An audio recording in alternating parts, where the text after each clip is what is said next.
ఊళ్ళో చందా పడితే ఇదే కూల్చేసుకుని ఇక్కడికి ఇదే ప్రభుత్వం నిర్లక్ష్యం. నా ఇంటికి తీసుకోమో నా సమాన్ లేదో నన్ను బయట మొత్తం నా రేకులు ఇల్లు అన్ని కూల్చాయి.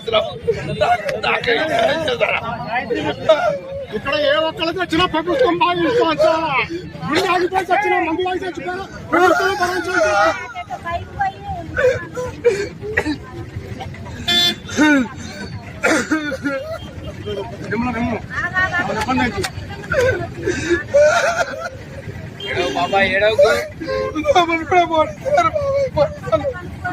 లోపల కూడా పడేట నా బాధ క్యాన్సర్ చిన్న పిల్లగాడు జీవితంలో ఒక తీయలేదు.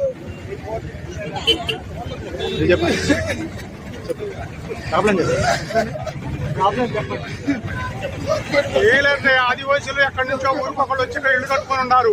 ఆ భూమి కూడా గవర్నమెంట్ కాదు, భూతండల భూమి. ఆ భూమి మీద పేద ప్రజలు 10 సంవత్సరాల మధ్య కొద్దిపాటి గుడిసెలు వేసుకొని జీవిస్తున్నారు. ఆడవాళ్ళు పెళ్లిలో పని చేసుకొని మగవాళ్ళు సుధారపడిపోయి ఇక్కడ కాలం గడుపుతున్నారు. కనీసానికి మంత్రులకి అందరికీ తెలుసు వాళ్ళు కావాలని ఇప్పుడు ఈ టైంలో ఇళ్ల మీద దిగడానికి వాళ్ళు సిద్ధమయ్యారు. ఇది కరెక్ట్ అయిన పొజిషన్ కాదు. రేపు లేబర్తో వాళ్ళకి పనులు ఉంటాయి. దయచేసి వాళ్ళని లేబర్ సహకరించాలని చెప్పి ఈ మంత్రులు కోరుతున్నాం. ఖమ్మం జిల్లా మంత్రులు